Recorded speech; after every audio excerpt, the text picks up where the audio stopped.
Welcome to the Nice Future Nuclear Energy Innovations Supporting Global Communities webinar. I'm going to quickly go over a couple logistical items before we get started. Next slide.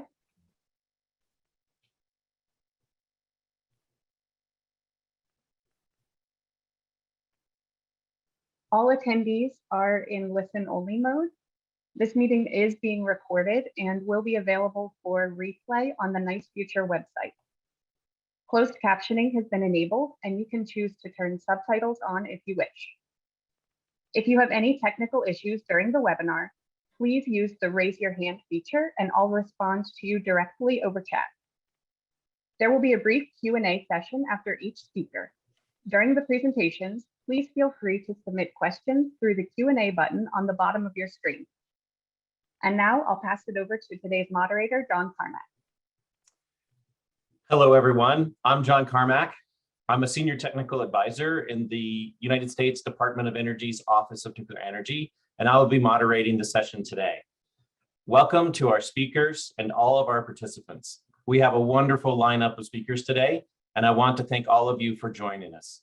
We have more than 160 registrants from around the world for this webinar. And please tell your colleagues about this webinar series as it brings together diverse groups of people that have unique and timely perspectives on a broad range of topics related to the development and use of nuclear energy in the context of global ambitions on climate. I want to thank the webinar co-sponsors, the Clean Energy Ministerial's Nice Future Initiative and the International Young Nuclear Congress, IYNC. Also, thanks to the energetic staff for hosting the webinar, and John Michael Murray of the U.S. Department of Energy and Julia Visconti of the U.S. Department of Energy. All of their work is greatly appreciated in organizing this event. This webinar is one of the activities of the Nice Future Initiative in preparation for the next Clean Energy Ministerial, which will be held here in the United States, specifically in Pittsburgh, from September 21st to the 23rd in 2022. It will be hosted by the Department of Energy's Secretary Granholm and will be a great opportunity to put nuclear energy's benefits at the center of clean energy plans and actions. Nice Future has 30 participant countries and partner organizations and has engaged experts from over 60 countries. Nice Future addresses the potential for nuclear energy uses, innovations, and greater systems integration to accelerate progress towards clean energy and climate goals. One of our sponsors, the International Youth Nuclear Congress, is working to promote an understanding of nuclear's benefits and knowledge transfer through the next generation of workers and people. We invite you to visit their websites to learn more about the initiative and our exciting work. This webinar is focused on the community aspects of clean energy transitions and specifically how nuclear energy is facilitating community goals and plans. We will hear today from a diverse group of people with global perspectives. Today, we have a group of international experts representing a broad spectrum of communities that are today considering nuclear energy for the near future. We'll hear their perspectives and experiences and have a chance to question them and understand how nuclear energy is really empowering their communities as they make a transition to clean energy. We will also hear views about how to move forward in this space. A note about future webinars. Our future webinars will address a range of questions on community engagement, such as what is environmental justice in the nuclear energy context? What are the job prospects for bringing nuclear energy to communities?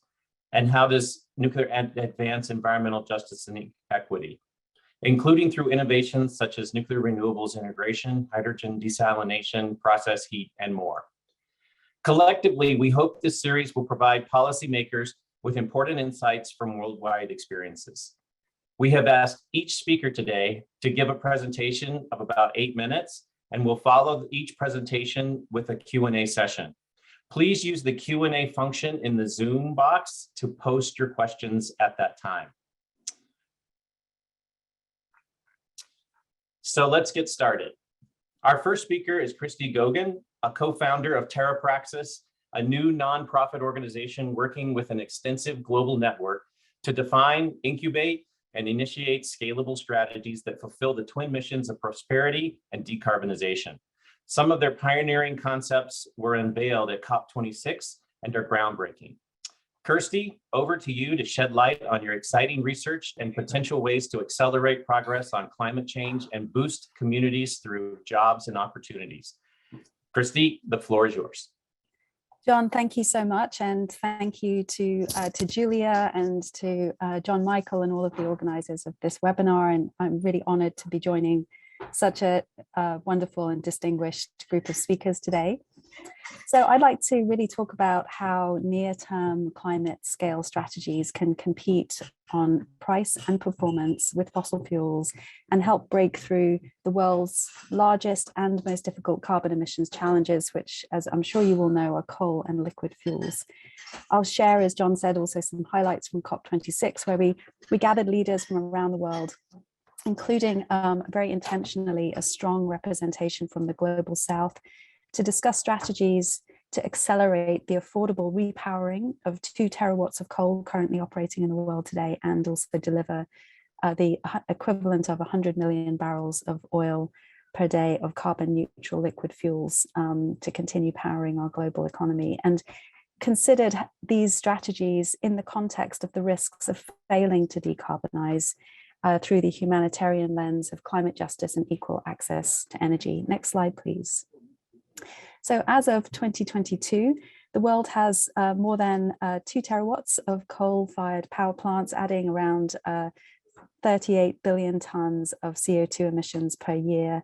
12 gigatons of CO2 per year, equivalent to about a third of the total 38 gigatons that we currently emit. And some policymakers and climate modelers and activists assume that countries are simply going to shut down those coal plants. Many of you will have seen the phasing out or phasing down of coal being, really the kind of hot topic discussed at COP26. However, we just are very concerned that this is not a realistic strategy, because more than half of the coal plants in the world today are less than 14 years old. We think it's really unrealistic to expect that such young assets are going to simply retire, especially considering global energy demand and supply shortages. And indeed, even in countries with relatively old coal plants, like in the United States, in Canada and Europe, closing coal plants is really difficult and controversial because of the loss of jobs and revenues that's really devastating for communities. And indeed, utilities continue to value the reliable electricity that they generate. Next slide, please. So the question that we're asking is, how can we repower all of the coal plant infrastructure, which represents really the single largest carbon abatement opportunity on the planet, and could also then indeed help greatly accelerate the clean energy transition. But if we're going to convert 5,000 to 7,000 global coal plants globally by 2050, within that sort of 28-year timeframe, that's around 250 to 350 plants per year that would need to be repowered.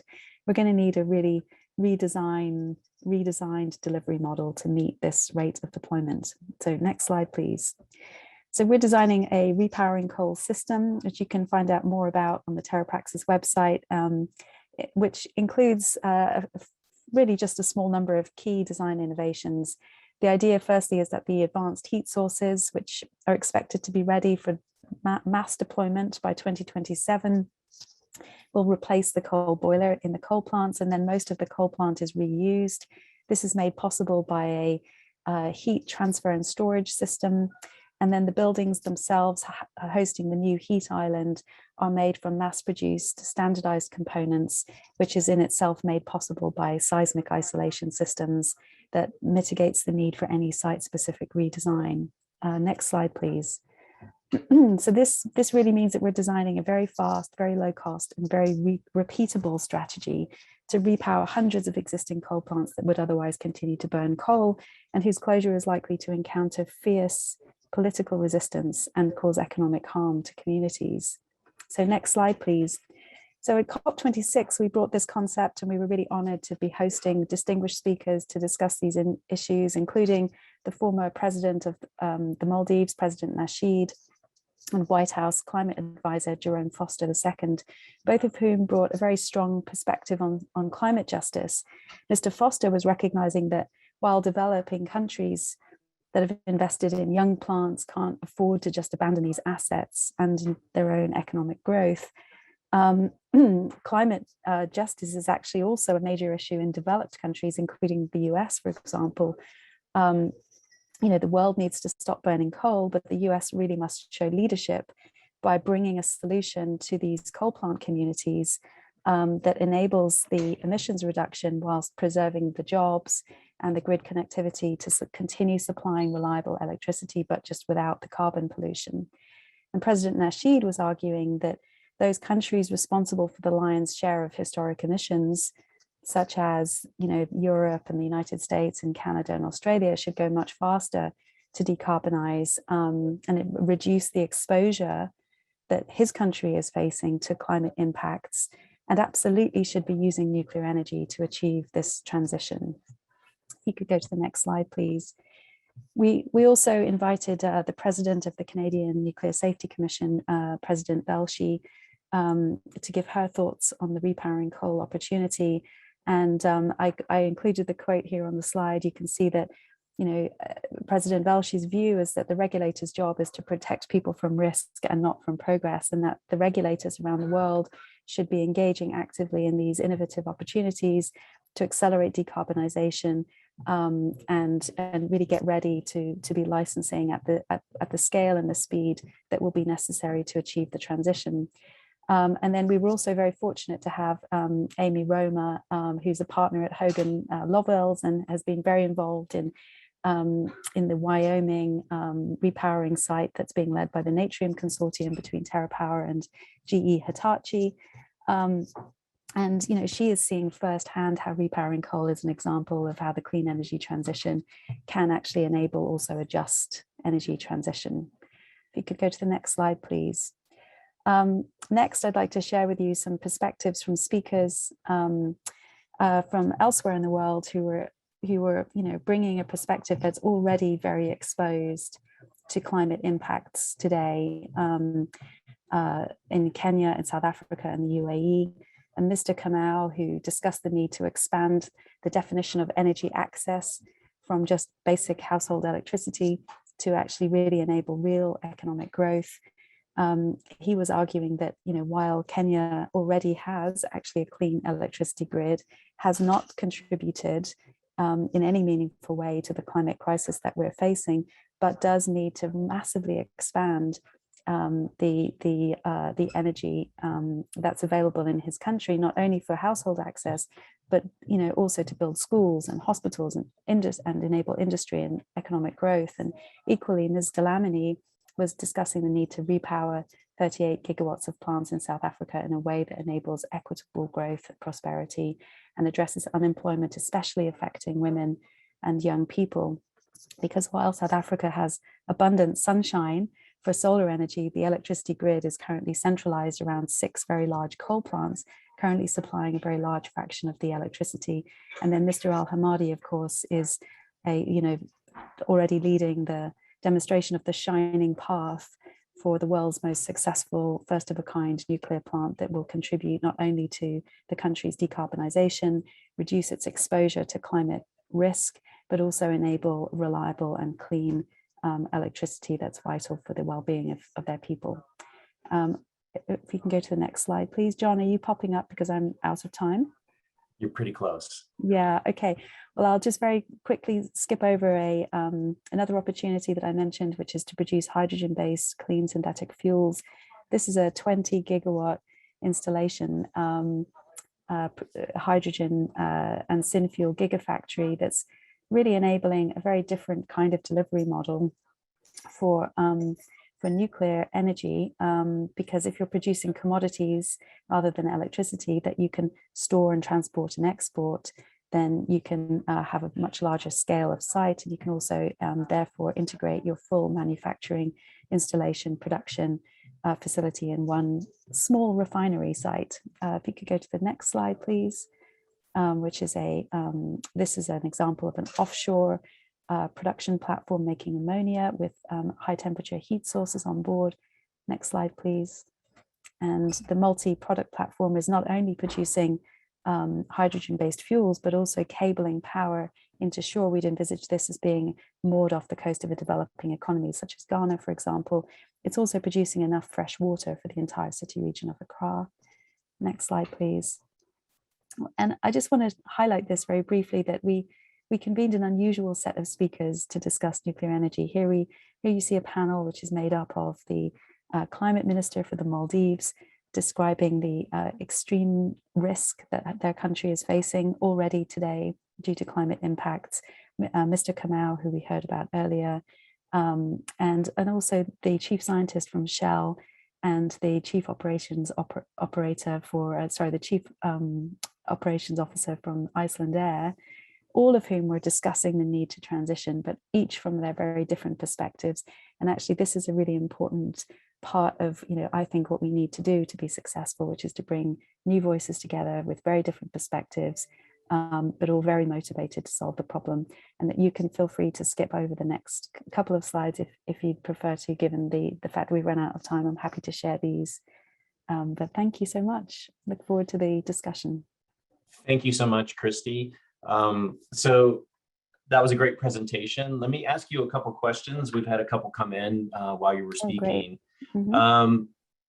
If we could do what you've outlined, and you've done a great job of sort of setting the scene for what we're talking about in terms of making some of the energy transitions that we need to do, what are the large barriers to achieving these opportunities? Yeah, I think one of the really important, well, we have the, we consider this as being design requirements rather than barriers. So the design requirements that we're designing for are for low costs, so achieving costs that are competitive with the fossil fuels that we use today. We think that's really necessary. Speed, we have a just unprecedented scale and speed requirement associated with the need to completely transform our global energy infrastructure within 28 years and a rate of deployment associated with that. So cost and speed and scale, but also supplies. We need to really take into account the very severe sort of restrictions, both in terms of supply of material resources, critical infrastructure, critical minerals, and so on, and capital. How much capital actually is there in the world to invest in the scale of the transition that's needed? And how can we reduce those risks by repurposing existing infrastructure as much as possible? And so by repowering existing coal plants, we reduce the need to build new transmission. We can repurpose those existing coal plant infrastructures with all of the skills and communities around them, the workforce available to us. And in the liquid fuel space, we can also continue to use existing storage, distribution, and end-use infrastructure if we can produce drop-in substitute fuels, also leveraging the enormous skills and capability within the global oil and gas sector. So we can de-risk our approaches in that way. Let me ask you a kind of a follow-on question. Is like, let's say we have communities and governments that achieve say one of these. How do you really move these to be repeatable? And this is like a standard production process that happens all over the world. Yeah, so the approach that we're taking with repowering coal, for example, is the design innovations that enable the standardization. And obviously those have to be tested and confirmed with the regulators and with the supply chains. And many of these innovations we're bringing from other sectors. So we're fairly confident that the highly automated design tools and so on are demonstrated and proven, have a good track record in other sectors, highly complex sectors. And then we need to work with the regulators to ensure that the de-scoping that we're doing in terms of delinking the power island from the heat island and then simplifying the reactor systems to such an extent that as much as possible can be outside of the regulatory scope. We need to sort of confirm all of that. And then if that's successful, then there's no reason why we shouldn't be able to, deliver highly complex, highly regulated infrastructure like we do airplanes. Do you know how many 737s we build every year? Boeing builds every year? You probably do. So I'm not even going to guess. 700, 2 per day. Excellent. Yeah, that's true. It's a great number. So thank you so much, Kirsty. That's a great scene setter for our discussion today. But I think we need to move on to our next speaker, that is Christine King. Christine is the director of the Gateway for Accelerated Innovation in Nuclear, an initiative of the U.S. Department of Energy, Office of Nuclear Energy, that is focused on using the U.S. national laboratory experts and facilities to help commercialize advanced reactors. Prior to joining the Idaho National Laboratory, Christine worked with the commercial nuclear fleet for over 25 years. Christine, please walk us through the options associated with repowering a coal plant with advanced nuclear options and the considerations for the various stakeholders in these types of projects. Well, John, that's a big ask, but I'll do my best. Thank you so much for the invitation. And I too am honored to be part of a distinguished group of folks to talk with you today. I'm going to kind of kick off this discussion, but I think most folks will be interested in hearing more details from the following speaker, Tack from PacifiCorp. So I'll do my best to kind of lead into his discussion. Specifically, while Kirsty was talking about the entire fleet of coal plants we have in the world, I'm going to focus on what it might look like and what you might think about to transition one coal plant. And I'd like to acknowledge, I've pulled some work that I did with George Griffith from Idaho National Labs as well. And you'll see pieces of a recent report that was published. Next slide, please. So in the United States today, you can see on the left-hand side a chart that shows where our current coal plants are operating and what the capacity is. The colors for those dots are associated with the capacity for those individual coal plants. On the right-hand side is a graph that shows you over the next 10 years what we think coal plant retirements might look like. And the orange bars are the number of plants per year. The blue line represents the amount of megawatts that will be retired. We're talking about a significant amount of megawatts to be taken off the grid in the United States in the next 10 years. And as you know, transmission likes to be balanced. And personally, that's something that I'm following and interested in understanding how, as these assets retire, and Kirsty mentioned it as well, I believe the transmission connection is an important part of preservation for our future energy systems. It's a piece that we don't have to rebuild and recite. The table on the lower left gives you, shows you the operating temperatures for different types of nuclear reactors, starting with the existing light water cooled reactors that we have operating globally, but also comparing that to the advanced reactors that are under development. So you can see there the operating temperatures for the advanced reactors are similar to the coal, and also are similar in terms of sizes for megawatts and thermal efficiencies. So moving to the next slide.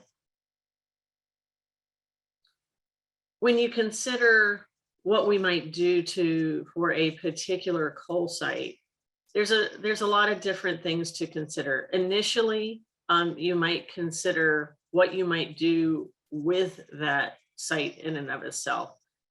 Do you want to repower that site, or is the property itself of value to the community and you want to redevelop that into another industrial site?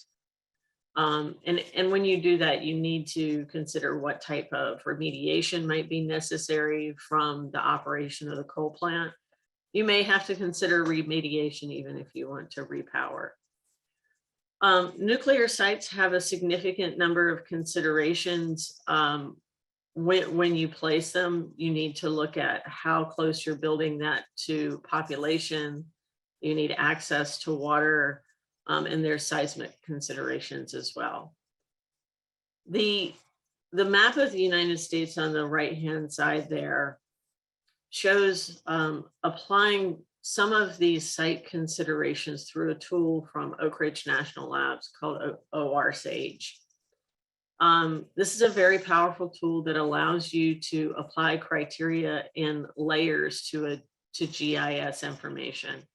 The nuclear Nuclear Reactor Innovation Center has worked with the Fastest Path to Zero to adopt this technology and also add the consideration of community perception of risk and benefit. We actually did a webinar on that yesterday, and NRIC has some training tools on their website. And after I talk, I'll drop some of those links into the chat if the audience would like to go look in more detail.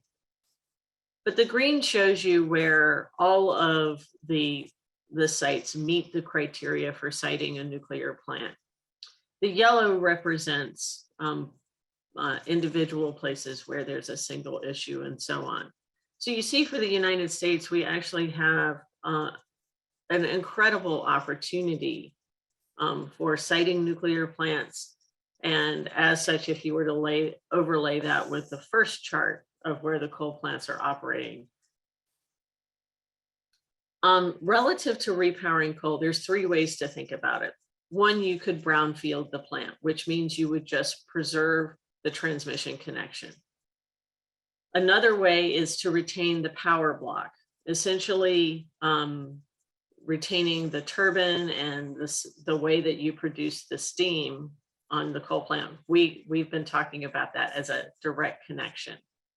You could also repower with an indirect connection to the steam supply, which is to put a battery in between. The Natrium project that Tack is going to talk about next is just that kind of connection. Next slide, please. Other considerations. This has been mentioned, but to get really down into the details, this chart here from a report from Scott Madden called Gone with Steam looks at the jobs and the wages associated with different generation types.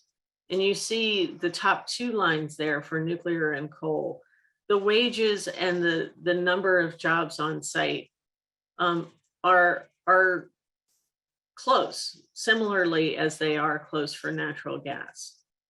There's current studies underway that look in more detail as to exactly the types of workers that we have in coal plants and how they might be retrained or transitioned to nuclear. Other things that you need to consider are who owns the plant, what type of support you can get from your government, and whether you want to consider a larger integrated energy system for supporting potentially like the production of synthetic fuels. Next slide. In the INL study, we looked specifically at the coal strip plant in Montana, just to give you an idea. The satellite images there on the bottom are labeled such that you can get a better feel for the area in which coal strip is located. You can see that on the left-hand side. And then pointing out a little bit more detail of exactly what's in the plant on the right-hand side. There are considerations, as I mentioned, in terms of if you wanted to do a complete decommissioning of this site, you're looking at $900 million. Reusing the power block, though, could be valued as high as $225 million. This town is 2,200 people. So the shutdown of this plant could impact the county revenue by up to 10%. And this is really where the work happens. Last slide, since John came on with his subtle warning there. This is for the United States. We have about 20 projects in planning or under consideration in the United States for advanced nuclear. And Chuck Tack will be talking about the project in Wyoming. Thank you very much. Thank you, Christine. We have a couple of questions, some very good questions for you. So first, what will GAIN be pursuing next for coal to nuclear transitions, and what is needed to realize some of these options that you presented? So one of the things I've learned working at a state level on on nuclear is if you know one state, you know one state. And I think that also applies for plants. So where we're headed next is to look at some case studies in creating some distinct case studies across the United States and looking at specific coal plants and understanding what that decision process is. This is a lot to consider. And also looking at those decisions from different points of view, not only the owner of the plant, but also from a community perspective, and trying to share that I will say that decision rubric such that it can help others that are considering a similar kind of transition. So you've clearly studied some of these communities that are considering transitions in energy. What is your sense of a level of interest in coal communities for nuclear technologies? I think that varies, but I think generally when you talk with communities that know that their coal plant is closing, most of these communities are relatively small. You're talking about generations of families that live there. They don't want to see their community broken up.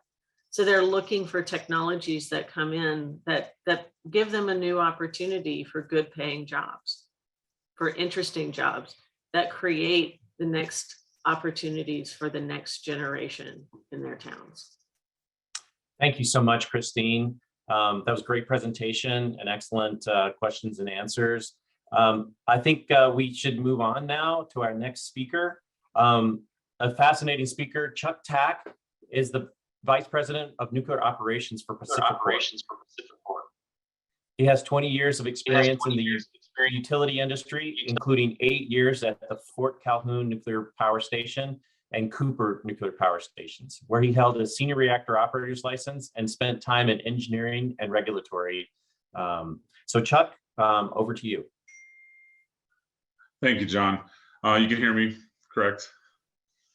Okay, perfect. Those are great lead-ins by Christine and Kirsty as well. I'm super excited to talk about this and to talk about it from a utility aspect and what is important to us and where we're driving to and what we're looking at with these transitioning these communities. So if you want to hit the next slide here. Okay, so a little bit about our company, the PacifiCorp overview. We're in 6 states. You know, Rocky Mountain Power, it's kind of split up to, we got Rocky Mountain Power that serves Utah, Idaho, and Wyoming. We have Pacific Power that serves Oregon, Washington, and California. Together, we are called PacifiCorp, and we're actually a subsidiary of Berkshire Hathaway Energy. Currently 4,800 employees, 2 million electricity customers. You can see, you know, 140,000 square miles of service territory, an enormous transmission network that we support. And then you can see that we generate about almost 12,000 megawatts of owned power capacity. You want to hit the next slide. So that was a little bit about our company. And then what we're going to talk about today is kind of the natrium aspects and how that kind of molds into what our company is looking to move forward and to ultimately change, you know, to transition these coal communities to another opportunity. So next slide. So a little bit about the natrium project advantages. So when we're part of our process as a utility is we have an integrated resources process where we forecast out different types of resources to ensure that we have reliability, what's best for our customers. And through that, we've identified that the Natrium project offers some excellent advantages to what we're looking to do. And I'm going to hit on a couple of these points, and I'm hoping that maybe it stirs up some questions for folks later to talk about. So the system features a 345 megawatt reactor and electric, and can be boosted to 500 megawatt electric for 5.5 hours, which is the storage aspect through molten salt tanks, which maximizes our kind of market opportunities and specifically renewables. And it allows us to have more renewable penetration, yet be able to support the grid from a reliability aspect. One of the unique pieces of this is that we call it the HALEU fuel, the high assay low enriched uranium, and it's providing lower fuel costs with a higher energy content. Now, I'm sure as everybody knows, there has been some recent challenges, obviously, with the Russia and the Ukraine issues, and I know Russia's a big supplier of the uranium. So it's something that we're working through with folks like the Department of Energy and so on to ultimately be able to start producing more of this here locally in the United States. sodium fast reactors are inherently safer than light water designs due to the higher boiling temperatures and lower operating pressures. I can speak to this personally, being a senior reactor operator.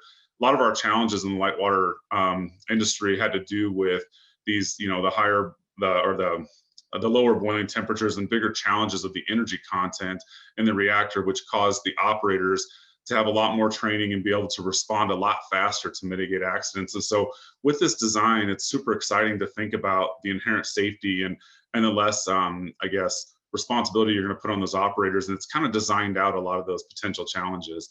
And then one of the most important pieces to this new design is this nuclear island, energy island concept. And what we're looking at and what TerraPower is really looking to do is to design the nuclear side, and then ultimately through the molten salt tanks and transfer to the secondary side, we can essentially keep the secondary side, I would say almost like a coal plant or a gas plant, really focus our efforts with the NRC on the nuclear island side. And what it does is it drastically reduces the costs, just different pieces to the project, the ongoing costs. And think about it too, it's our responsibility to provide our customers with a low cost energy. And so having these type of designs is an enormous advantage in moving forward with these new advanced reactors. Next slide. Thanks, John. And a little bit what we have here is that I want to talk about the coal, like the community aspects. And so as we've announced, we're looking to put this in Kimmerer, Wyoming, and I want to talk about some of the benefits to identifying in these communities. Obviously, you can see, uses coal plant workforce to benefit the plant community. I can't speak enough about this workforce. And if you know a lot about a nuclear power plant, you'll understand that besides really the reactor and maybe the operations piece, almost all the other positions and different opportunities in a nuke plant, this workforce can come right over with a little bit of training, and there's huge opportunities. And they're proud, they know power plants, the communities are supportive, excellent opportunities. One of the big things, and I know I was kind of joking with Christine about this, but the transmission and distribution lines that are there, including the current easements and the infrastructure, transmission is essentially gold. If you think about these projects and how far they go in the different aspects of easements, some of these things, they're billions of dollars, they're 14 to 15 years, they're an enormous project. And so having that access there and those opportunities to get into that transmission is an enormous advantage to repurposing the coal site. Water rights. If you speak about the West, you'll kind of understand the challenges with water. It's becoming a bigger and bigger deal as we get less and less precipitation. And so having that opportunity to transfer those water rights and work through that process for the natrium reactor is enormous. And as you can see, the natrium usage is forecast to be 2/3 of the current coal plant requirements. So another excellent opportunity. A lot of environmental permits. So if you think about a coal plant, we have a lot of monitoring and a lot of environmental pieces to that having that information and that data, Met Tower, all that stuff we've had, provides an excellent opportunity for whoever's looking to develop the nuclear plant to come in, and they can already get a real good basis of what is in that area. So excellent opportunity there. And then the community, state, and federal support. In my career and history, I've never seen more support from all different levels of the government. And I can't speak enough about the state of Wyoming and those folks in those communities. They're ecstatic. They're excited for what they can do here. They're proud. And so it's another excellent piece. Next slide. So what, like I was referencing earlier, is our integrated resources plan. And this is really what kind of dictates the future of where our company goes. We reevaluate it every 2 years, and we keep kind of modifying this. And as you can kind of see here, I'm just going to hit it real quick, but you can kind of see our retirements that we have here in the lower part of those darker blocks there of retiring out coal and ultimately gas. And then you can see how we're forecasting in, obviously, some renewables, nuclear, in the later years. And so it's another, that this is all public too. If you want to look at this, you can look up our integrated resources plan, and it kind of predicts out where our portfolio is going. All right, next slide. Okay, so this is something I wanted to talk about that was kind of mind-blowing. When folks talk, a lot of times they're like, we just need more renewables. That's all we need. Let's just keep building wind. Let's keep building solar. Well, here's an important statement from the United States Energy Association. I'm going to read this little part I highlighted. It basically says utilities across the West with large solar installations are battling overproduction during the day with no way to utilize the excess power, producing a so-called duck curve. The electricity is going to waste because it cannot move to markets. So you start thinking about that, and you start thinking about not only do we need to build, the nukes and all these renewables, there's an aspect of getting this to the market at the right time of the day. And you speak to the solar during the day, and that really speaks to the storage aspect of the Natrium project. And then remember, for all your non-dispatchables, which is your renewables, you've got to have dispatchables. And this is all about grid reliability. And so, if all of a sudden the clouds come in and the solar drastically drops, we have to have dispatchables there to pick that up, to really keep that balance and ensure that your power is reliable. And so these units, these coal units, gas units, nuke units, they can't come on like this. And so they have to sit basically at low load on the grid to make sure that it's maintained. And so then you can kind of just do this seesaw curve. But again, what it does is it allows more renewables to penetrate the market. And so there's an excellent opportunity with this Natrium reactor. And I think I'm getting close to the end here, John, if you want to hit the next one. And so this just kind of speaks to the market that we're in. It's called the CAISO, is the market that we operate in. And so you can see the lost renewable opportunities. And so basically, this is where we got to get better, getting those renewable opportunities in. But again, at the same time, we've got to be reliable, which is our Natrium advantage. And as we progress forward. So I think that's what I got. Thanks, John. Thanks for that, Chuck. That's a great presentation. And I just want you to know that I love skiing at Jackson Hole Mountain Resort, just north of Kemmerer. And I definitely want to see a sign on one of their lifts that says this ski area powered by nuclear power, as opposed to wind power, because I don't really believe the wind power sign. I have a couple questions for you, Chuck. You've done a great job of explaining what benefits that PacifiCorp is going to take by having this coal plant and transitioning the coal plant to something else. But sort of what kind of opportunities do you think will be coming to Wyoming, specifically Kemmerer, from this project? I mean, you talked about transferring jobs. How really transferable are jobs to the from coal to nuclear? And what comes to the local community of Kemmerer itself from your project? Yeah, I mean, that's a great question. And there's an excellent opportunity. Think about even starting the construction. And actually what's interesting about this is this year, they're going to start some of the sodium test facility construction. So we're already looking, and I know that it's really, you get into TerraPower, Bechtel, but they're looking into hiring a lot of that local workforce, obviously even throughout the Wyoming area, to use, even earth movers and to set this up and the construction piece. And so it starts there. And then as you ramp up, we're talking about getting to 2,000 construction workers at peak time. And again, these are, TerraPower factors, but getting to 2,000 construction workers. So you start thinking about restaurants, hotels, different land, different aspects of all around that community, those developments. And then you talk about the jobs on the back end and specific jobs of being a machinist, having, different shops around there to fix this equipment. And to give some context to that is, our Naughton plant currently has approximately about 100, 110 people. Full time for this nuclear plant, we're thinking in the 250, 270 range. So right there, we're already doubling, actually 150%, the jobs. And so you start thinking about what comes with those jobs and the community and just the development aspects and the different businesses. And that's all what it brings. It's not just the plant jobs and plant piece, it's the overall community. So I have another question for you, Chuck. You talked about an energy center that goes along with the Natrium plant. Does that indicate that PacifiCorp is intending to build an energy transfer system that then attracts additional industry? How do you see that energy center really sort of building in the future?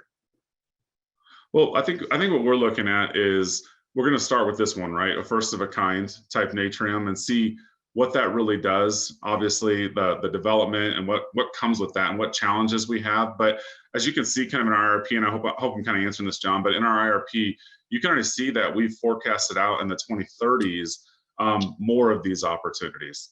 You know what I mean? We have a couple more in our IRP, another 2 more Natrium reactors, and I think it's in the 2038 range. Obviously, that could be accelerated depending on different coal aspects, but that's what we have currently. And so you start thinking about an energy center, we get one, we make it work, we believe in TerraPower and we're working with them. Then all of a sudden we start to build more and we just keep progressing. And then ultimately it becomes our portfolio. So just to quiz that a little bit, I know you had 4 coal sites in Wyoming that you were originally considering. Did what you just say Did that mean that you're maybe going back and considering some of those other sites for additional plants in the future after this one? That's right. In the IRP, they're already there in the 2038 range. I think Kimmers are Wyandotte, or our Naughton site, but we also have, I think it's a Jim Bridger and Dave Johnson, which are two other coal sites. In 2038, they've shown them having an atrium opportunity as well. Well, thank you so much, Chuck. That was a great presentation. Excellent answers to the questions. I think we're going to want to move on now in the sense of time. And so we're going to expand this discussion out a little bit now. We're going to start moving outside the United States and start talking a little bit more internationally and see what the discussions are around this internationally, so to speak. So our next speaker is Guy Lonechild, the Chief Executive Officer of the First Nations Power Authority in Northwest Canada, I guess Northern Canada. Guy is a well-known advocate for First Nations people in Canada, previously serving as an elected leader in First Nations government and their organizations.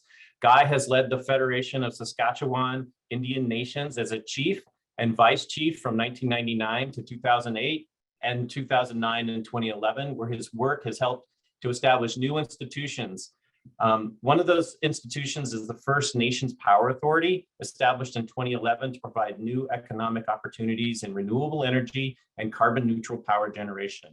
So over to you, Guy. Good morning. Can you hear me? Yep, that's good, Guy. Thanks. Oh, okay, very good. Thanks very much. It's my pleasure to be here on behalf of our organization, First Nations Power Authority, here in Saskatchewan, Canada. As John mentioned, I am the Chief Executive Officer of a very unique organization that's Indigenous owned, Indigenous led.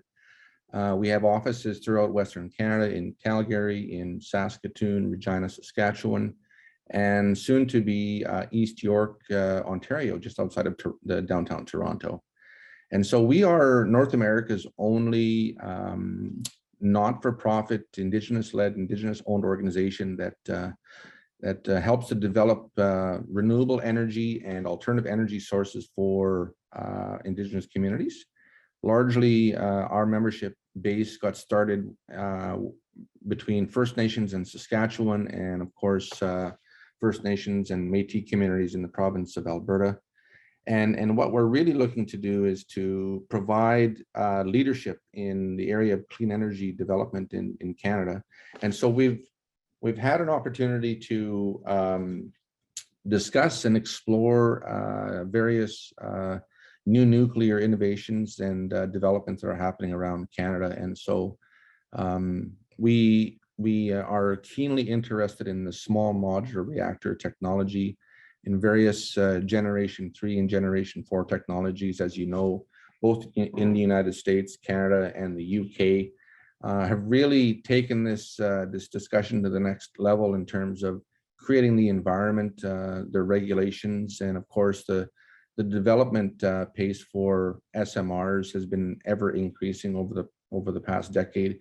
We think that Canada is well positioned to deploy SMRs in the province of Ontario, of course, with the Ontario Power Generation, Saskatchewan Power Generation, and also New Brunswick Power in the province of New Brunswick. And so essentially that is what we're looking to examine and explore through the First Nations Power Authority and other subsequent venues and forums for us to really have our say in terms of what nuclear innovations can happen and what that does for Indigenous communities in Canada.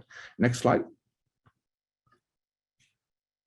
So yeah, next slide. I'll just go through it. So anyways, largely we got our start around renewable energy development in Saskatchewan. Of course, wind and solar technology and battery storage is one area of particular interest, not just to Saskatchewan Power Corporation, but to many Indigenous communities across Canada. This seems to be an area that piques a lot of interest of First Nations development plans today. Next slide. What is our role? Essentially, our role is to provide a procurement pathway for Indigenous communities to participate in supplying power to the Canadian electricity grid. And so we've got a number of agreements in place that look to do just that. Through our master agreement that was signed with Saskatchewan Power Corporation back in 2012, and subsequent agreements that will facilitate power purchase agreements to be acquired by First Nations or Indigenous communities. We're coming up on 10 years of our short, but although very exciting past in terms of developing wind, largely wind, solar, and other carbon neutral technologies like flare gas to power. And so what does the future look like in terms of First Nations Power Authority? Next slide. We've participated in the launching of Canada's action plan around small modular reactor technology back in December of 2019. With then Minister Seamus O'Regan, we felt that developing a Team Canada approach for SMR development and deployment couldn't happen without Indigenous participation, and really ultimately wouldn't be a Team Canada approach without the Indigenous voice. And so we were major contributors to the SMR action plan. When I say we, I mean the First Nations Power Authority, and developed a number of targets and goals and objectives that would see enhancing not just the conversation and around consultation and engagement, but really taking part in the potential economic opportunities. And so those economic opportunities would lead to, of course, as the previous speakers had spoken so eloquently about, which is job and training opportunities, really clean energy career opportunities for the long term, making the transition away from a jurisdiction like Saskatchewan that does still rely on approximately 1,500 megawatts of coal-fired generation here in Saskatchewan, and places like Alberta who are already, and Ontario, who are already on that path to retiring their coal plants in those provinces here in Canada. And so you'll see a number of organizations that have participated along with FNPA across the country. There were a total of 497 action items that were tracked, and we'll continue to monitor what those activities look like in the near future. Next slide. So just in terms of very quickly, we identified 7 areas, I think, of touch points where I believe they are critical to achieving success and developing this more sure pathway of Indigenous engagement activity in Canada.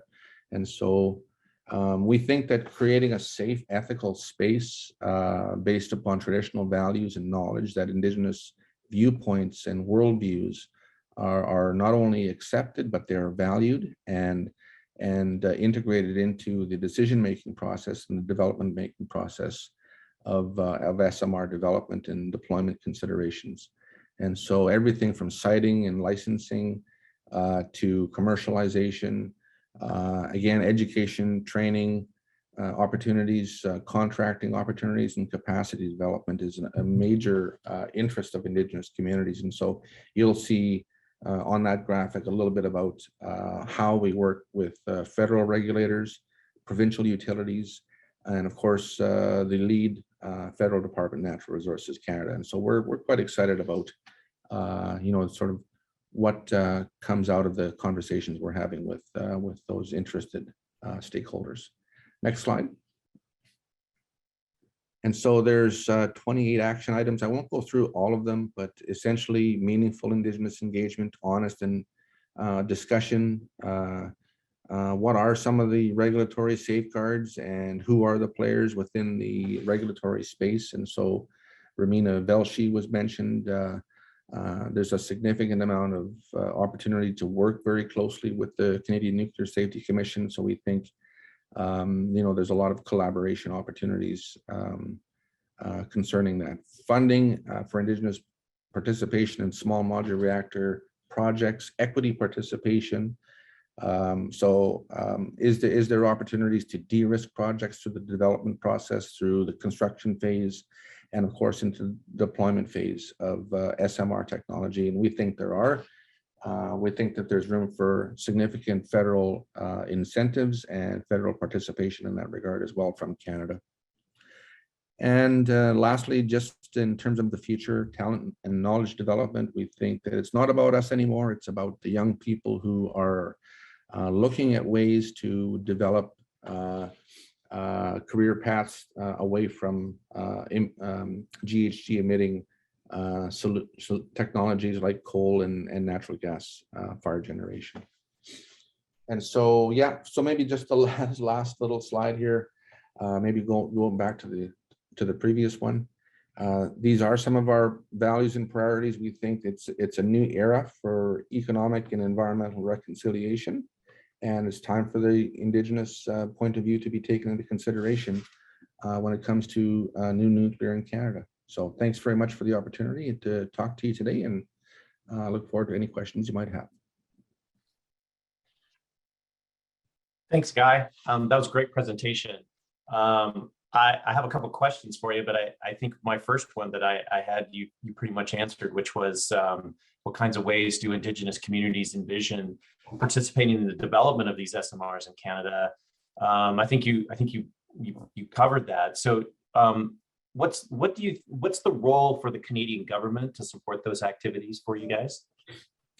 Yeah, so the role for NRCan and other federal departments, I believe, would be to convene various representatives from around jurisdictions in Canada. And so what we've been able to achieve is the establishment of a National Indigenous Advisory Council. And that Indigenous Advisory Council is made up of the former mayor of Iqaluit in northern Canada, in Nunavut. We've managed to get participation from Northwest Territories, Alberta, Saskatchewan, and Ontario, and New Brunswick. And so all of the memorandum of understanding, or those provinces who have signed on to the memorandum of understanding for SMR development in Canada.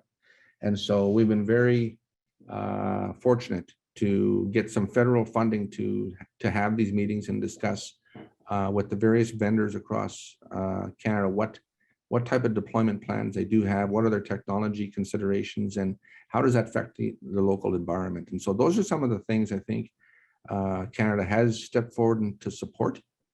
And so we're meeting next week in Toronto, our second meeting of 3 meetings we have per annum, meeting with provincial utilities in that province. And I'm going to take a question from the Q&A that we've received from our participants. It's been noted that there have been many local communities, Indigenous communities, have been negatively impacted by both coal mining and uranium mining over the years. What are you hearing from your communities on their acceptance of these small modular reactors into their communities now, knowing that there's not a full 100% sort of support for nuclear energy in some communities? Right. More particularly in northern Saskatchewan, where Canada and Saskatchewan is blessed with high-grade uranium.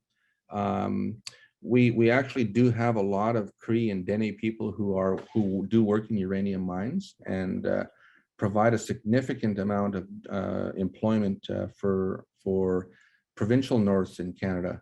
And so we think that, or at least what we're hearing is that they're not so opposed to nuclear, even though traditional knowledge and warnings from elders speak to uranium being referred to as the rock that kills in their language.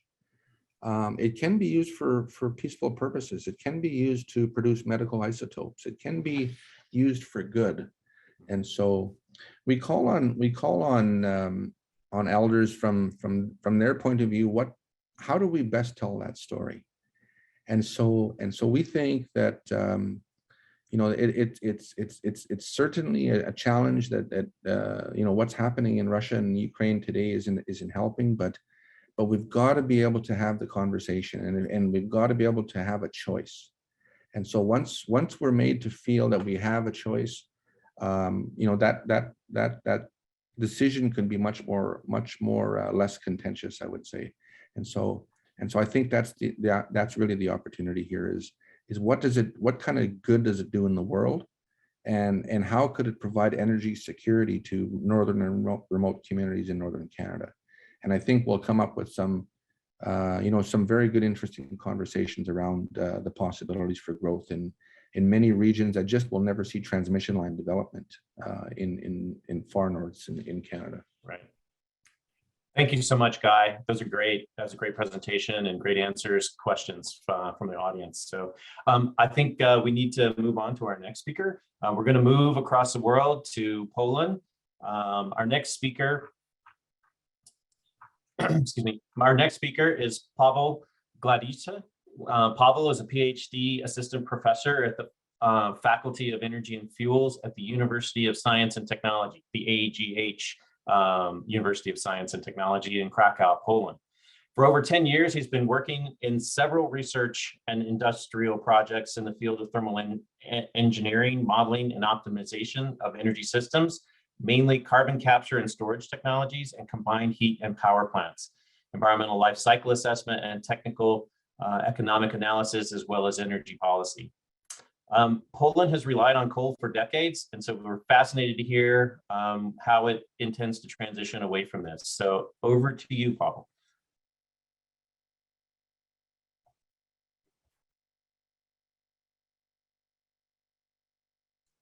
Paweł, make sure you're off mute and using the right microphone.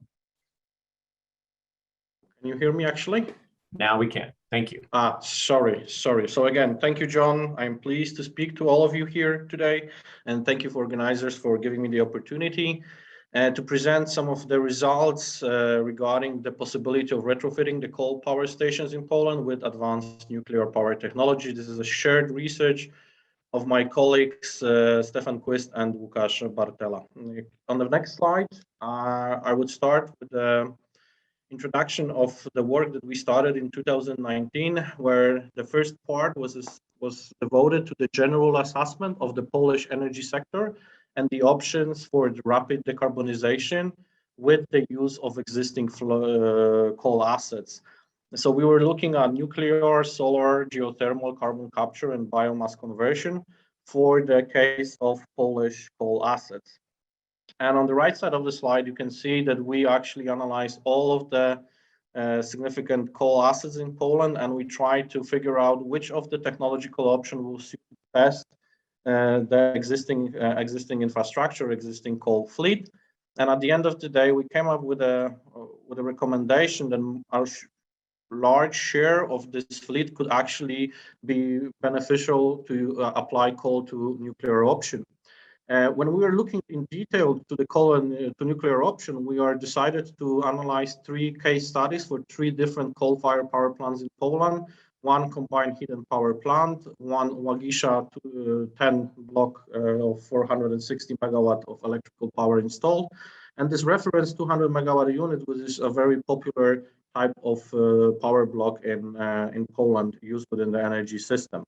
So on the next slide, you can see details regarding what kind of integration and what kind of reactors we're working with within those case studies. So for Łagisza power plant, we investigated the integration with the high HTR PM design from China and the Kairos KPFHR from the United States.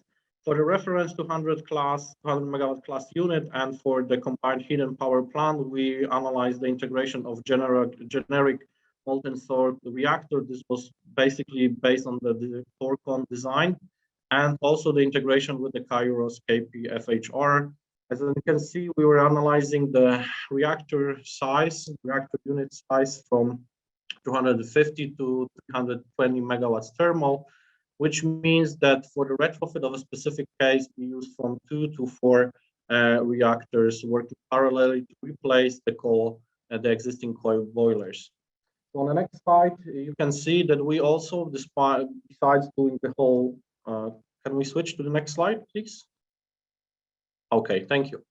As you can see, besides doing the technical analysis and the economic analysis that I will speak a little bit further on, We are also looking at the specific location and seeing how we can actually transit from the existing location, in the existing location, from the coal asset to the actual nuclear asset.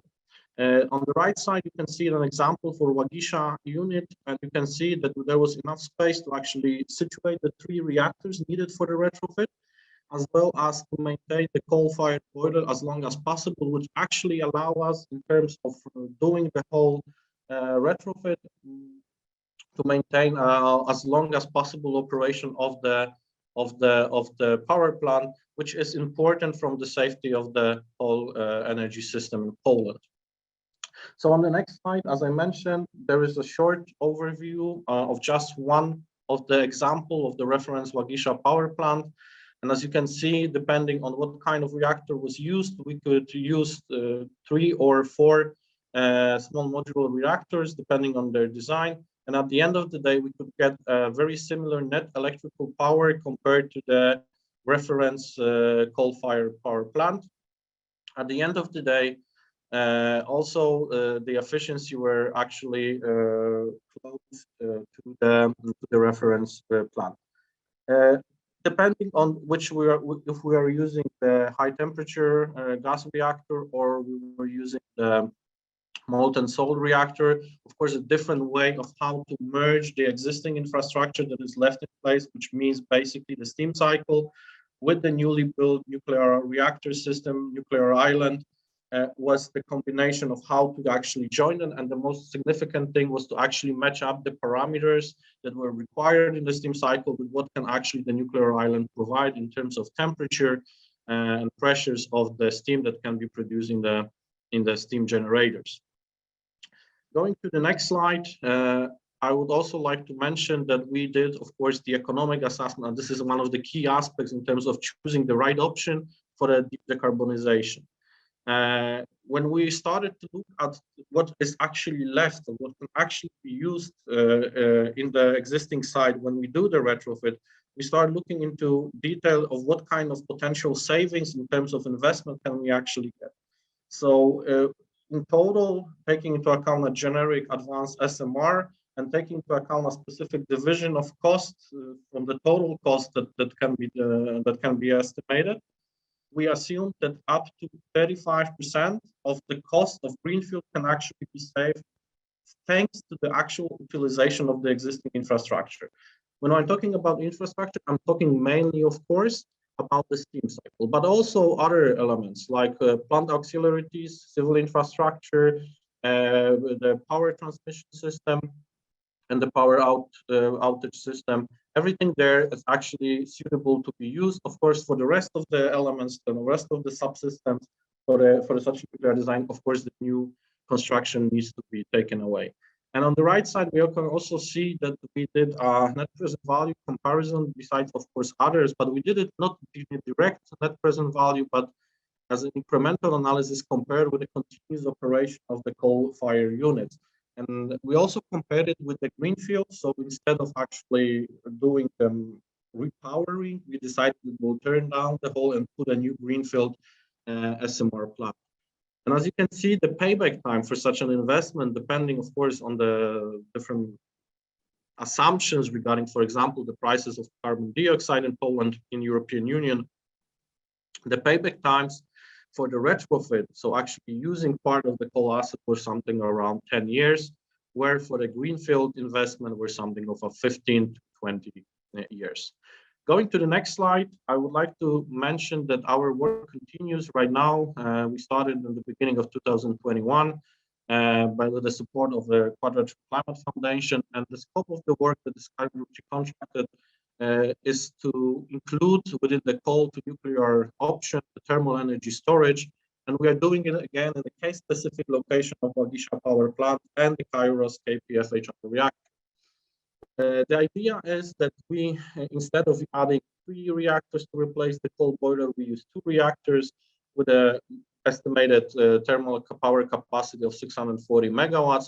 Then we add the thermal energy storage, which allows us to modify the output in the electrical power capacity, translating to the being able to actually operate from 40 to 100% of the of the nominal electrical output, which means that we actually, by doing the retrofit with the small nuclear reactors, we are actually still providing a quite good flexibility, which with the higher penetration of renewable energy sources is the key factor right now in Poland and I guess worldwide. So going to my next slide, I would just like to mention that we actually prove, and we did this analysis on the specific case for the Łagisza power plant, a specific year that was analyzed. And we show that with choosing appropriate sizing of the thermal energy storage system can actually allow the power unit to operate from the 40% to the 100% of the load, and also to follow the demand for peak electricity and also lower the power outage in the valley. Also, we also analyzed the different payback time as well as the whole economic analysis, and we proved basically that going with this kind of design, the payback time of adding the cold nuclear with thermal energy storage can give us a payback time of around 8 years, which we believe is quite an interesting option. The other part of the work is gas to nuclear option, but as this is not the full scope of this discussion, I will skip it, but I just want to mention that we're also looking into this option, as this is might be the next step. When we actually do the retrofit for the coal asset, we should start thinking about the gas assets as well.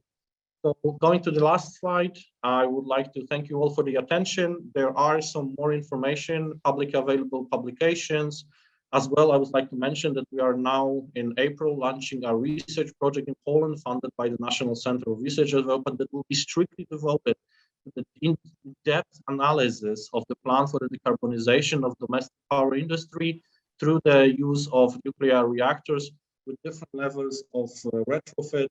And it's going to be done specifically for Poland, and it will also touch aspects like social acceptance and other issues that us as a power engineers did not include in our previous studies. Thank you very much.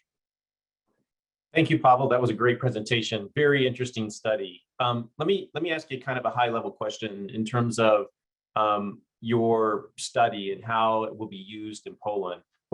Can you explain to us how you expect the community level folks to be using your study, as well as maybe utilities and power companies, and then all the way to our decision makers and say politicians in the government space? How do you think they will be using your study here?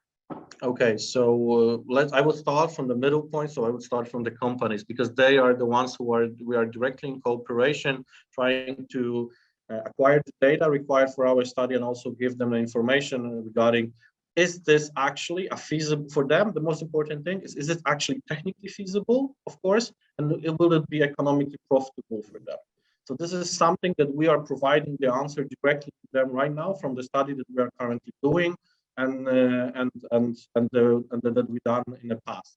But of course, regarding the local communities, this is something that we will definitely address in our project that's going to launch in April, that we are actually going to address the stakeholders on the level of the communities in a specific location and try to have a dialogue with them regarding what kind of fears and what kind of challenges we might face trying to get their approval. And on the high governmental level, the idea of the project that's going to be launched up is to actually prepare the governmental, the legislation part of this whole big picture to be able to accept such a solution. Poland does not have yet the nuclear power plants operating at all, which means that for us there is additional challenge not only to introduce nuclear, but also to look at the idea of retrofit of existing assets with nuclear, which in many cases might be more challenging, but on the other side might also be much more beneficial on the governmental level, on the company level, and also on the local level,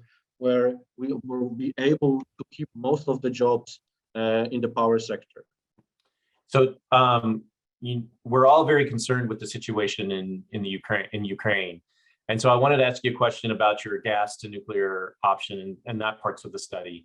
How has that worked out? And do you see that as really being feasible? And how does that improve security for Poland?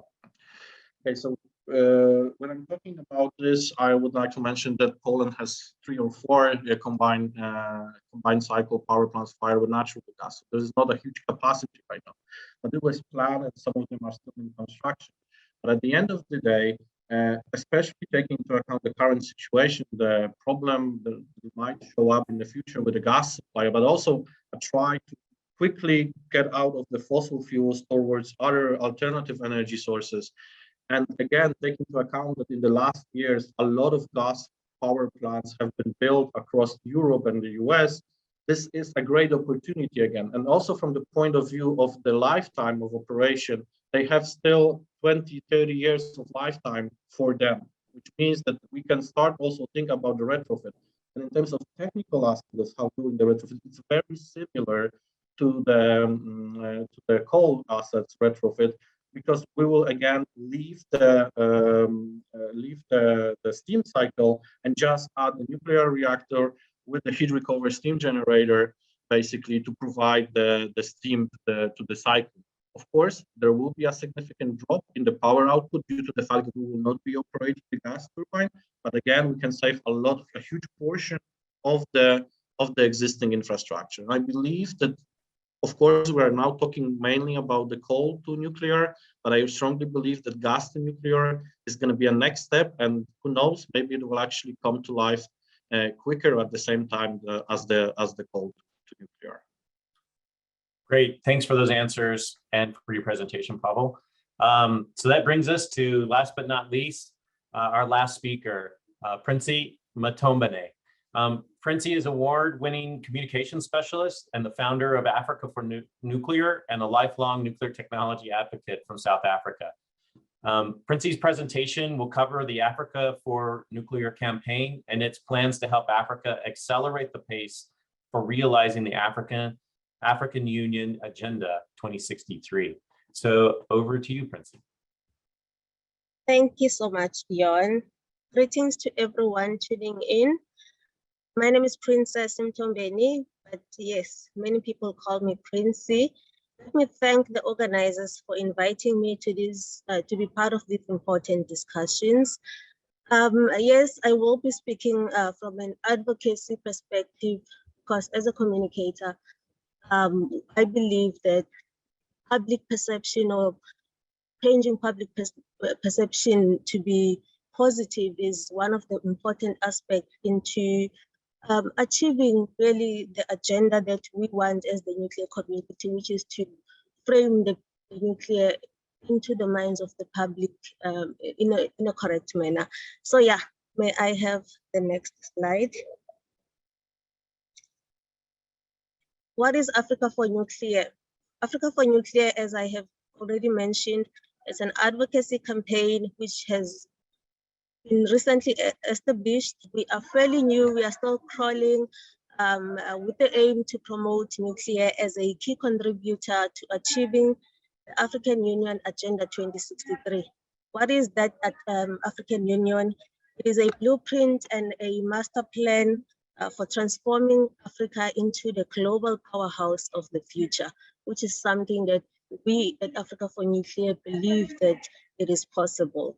Our vision, we want to become a driving force in the development of the African states towards pursuing an energy mix that includes nuclear power as part of the strategy in order to move Africa closer to achieving its vision for the year 2063.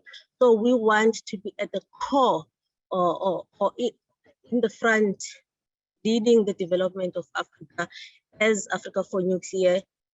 And we also have clear messages. Our message, we believe that nuclear has a major role which it can play to actually end the energy poverty, which is currently a big challenge in the African continent.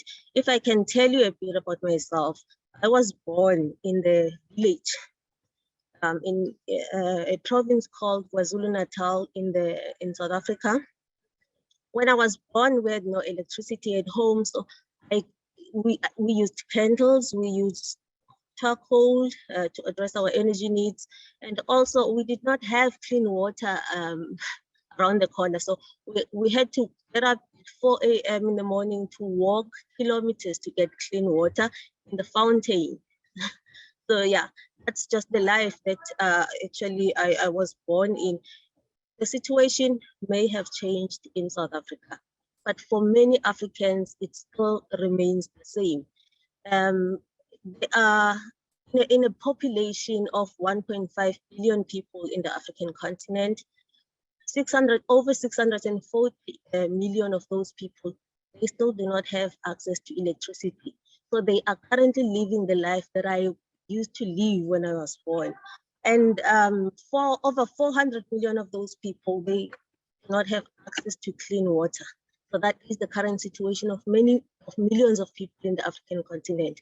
And also another message is that we believe that nuclear is the driving force to addressing the triple threats. South Africa recently identified triple threats, and which is poverty, inequality, and unemployment. So we believe that nuclear can play a bigger role in addressing those triple threats.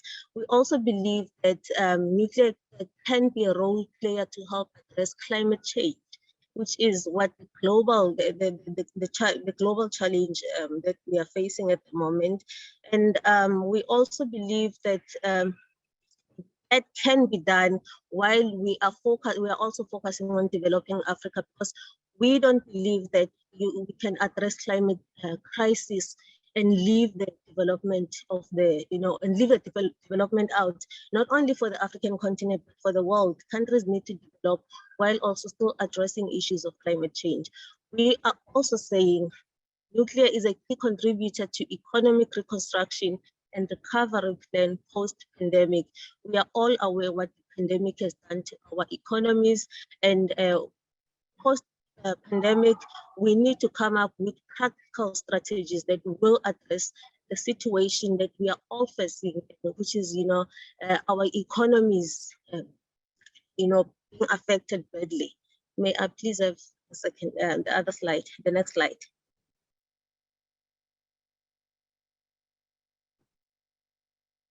Okay. All right. What is our main goal? Our main goal, we want to put nuclear at the heart of Africa's agenda for sustainable development, while positioning Africa for Nuclear as a think tank on all things nuclear on the continent. And we also are planning to collaborate with many stakeholders who, some of them are not even part of the nuclear industry. So yes, we know that what role can nuclear play in order to achieve the goal of sustainable development? Because you cannot talk sustainability, you cannot talk development, you can't even speak civilization without addressing issues of energy poverty. And then our objectives, we want to promote nuclear conscious and well-informed society. We want to educate, we want to inform, but mostly we want to create awareness of nuclear technology in the African continent. We have started doing that. We are doing a social media campaign, which is short videos that we are publishing.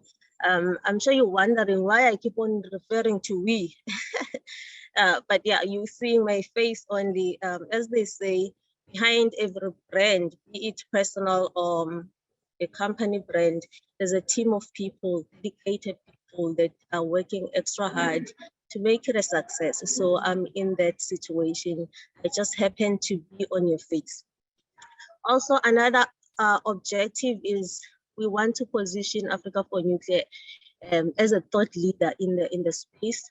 We have also started doing that. We are doing it through opinion ads, and we are attending events and webinars such as this, and contributing, to stakeholder engagement in government departments and also civil societies that we work with. We plan to expand our networks in regards to that. And we also want to influence energy policies, because that is the most important part of nuclear development and the nuclear expansion. We need to make sure that the policymakers are understanding your language and you are on the same page as them. Please may I have the next slide. As I have already mentioned, we are fairly new. We are still a crawling child, but we have achieved so much in the space of a couple of months. We have been to COP26. We've also been to Berlin to attend a nuclear demonstration there just before they shut down their nuclear plants. And also we were lucky to be part of the World Nuclear News. And recently I was part of the African Union workshop to establish the non-state parties. And I think that the most important thing to highlight there is that nuclear is hardly ever involved in any discussions, especially in the African continent. So by attending the African Union workshop, nuclear was involved. So it was involved as one of the think tanks that they will actually add in their database, so that when they start speaking issues of how to develop Africa to achieve the Agenda 2063, which areas that they will target. If they need a nuclear person or if they talk energy issues, then they will invite the nuclear professionals. I was also a part of the youth constituency, SDG 7, and also I was very honored to be invited by the nuclear energy, by the Canadian, it's AECL, to address the stuff when they were opening this year. Next slide. I was hoping to play a video, but due to time constraint, I would like to invite all of you to view Africa for Nuclear videos on YouTube channel. We are all on social media. We are on all social media platforms: Twitter, Facebook, TikTok, Instagram. So please do view our videos and our information and just be part of the journey as we progress further. Next slide, please. So yes, when we speak the development or the expansion of nuclear programs in the African continent, we are not only focusing on the energy side, we are also focusing on research reactors. We have countries that have made commitment to start with building research reactors. And those countries are Kenya, Senegal, Tunisia, and Zambia, who have decided to start with research reactor projects before they can also move forward and expand to energy reactors.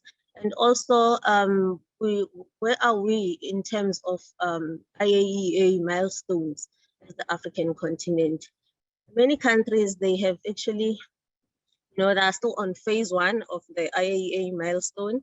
They are ready to make a commitment to a nuclear power program. Not yet, they are promising. And then we have countries who are already on phase 2, which is Ghana, Egypt, and Nigeria, which is really a big improvement in the African continent. And we do hope that whatever happens, be it politically or things don't change, they remain as they are. And phase 3, South Africa, just a virtue of being the only country in the African continent with a commercial nuclear power plant, they are on phase 3. But with what they are planning to do, which is to build a 2,500 megawatt capacity of nuclear power plant, what has recently happened is that they issued the RFI, request for information, and they are in a process of issuing the request for proposals, but they are still addressing issues of regulation, of energy regulator issues. So we are hoping that by the end of this year, South Africa would have issued out the request for proposals, and we develop we expand the nuclear program in the South African continent. Next slide. And Princey, Yes, could you finish up with the slide? We need to ask you a couple questions too. So. All right. Yes, I'm almost done. I think this is the last slide.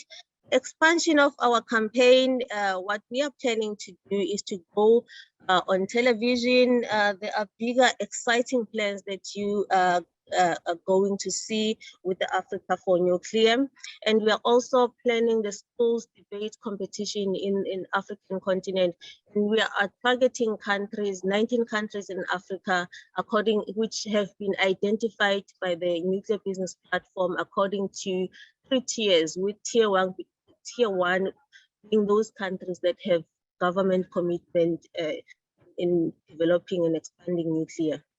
We're also planning on doing outdoor advertising, billboards in different countries. We are also planning to continue with the thought leadership content. And one of the things that we are planning to do is to write a white paper. We are also planning to build stakeholder relations with government officials. So as the global community, we are inviting you to be part of this and assist Africa to build a prosperous continent based on inclusive growth and sustainable development, because that is the Africa that Africans want. Thank you so much. Thank you very much, Princey. Let me just first encourage all of the participants to go to the linkage in Princey's slides and view the YouTube video. It's very inspirational. Princey, let me ask you a question specifically about Africa and how you think that nuclear energy is being viewed in at the local communities in Africa. Thank you for the question. You know, I always say, lucky for us in the African continent, it's not much about negativity. It's more about people not knowing what nuclear energy is about. Many people in South Africa don't even know that 5% of their energy comes from nuclear. So it's a matter of people do not know, and we still need to make that information available to them. And those who are opposing nuclear are people that have been deployed by the likes of Greenpeace and all other those environmental organizations that are pushing the anti-agenda in the African development. So follow-on question, many people who know me know I'm very fascinated and interested in the connections between energy, water, and agriculture, and how nuclear energy can solve issues with all three of those challenges across the world. Do you see a discussion in Africa about the opportunities for nuclear energy and how it can provide energy, clean water, as well as empower agricultural processes? Three particular challenges, I think, that not only across the globe, but very challenging for Africa as well. Yes, definitely. We actually are seeing a lot of leaders in the African continent acknowledging what nuclear can do to help develop countries and addressing those issues such as lack of water or water scarcity in Africa, and also issues of lack of access to electricity and even agriculture. So yes, definitely those are discussions that African leaders are having. It's just a matter of them actually making a decision, and do hope that they will be bold enough to make those decisions. Well, thank you very much, Princey, for your presentation and answers to the questions. Let me just thank all of our presenters and all the participants. I think it's been a very stimulating and educational webinar today. Let me turn it over to Julia Visconti for some closing remarks. Julia? Okay. Thank you, John. This has been an illuminating discussion with great speakers, and we hope that you all took away something new that you can consider. So on behalf of the Nice Future Initiative, I would like to thank our speakers. Thank you, John Carmack, for moderating. And as Guy mentioned, it's a new era for environmental and societal reconciliation. It's a time to share vision, options, values, and viewpoints on including nuclear in clean energy strategies.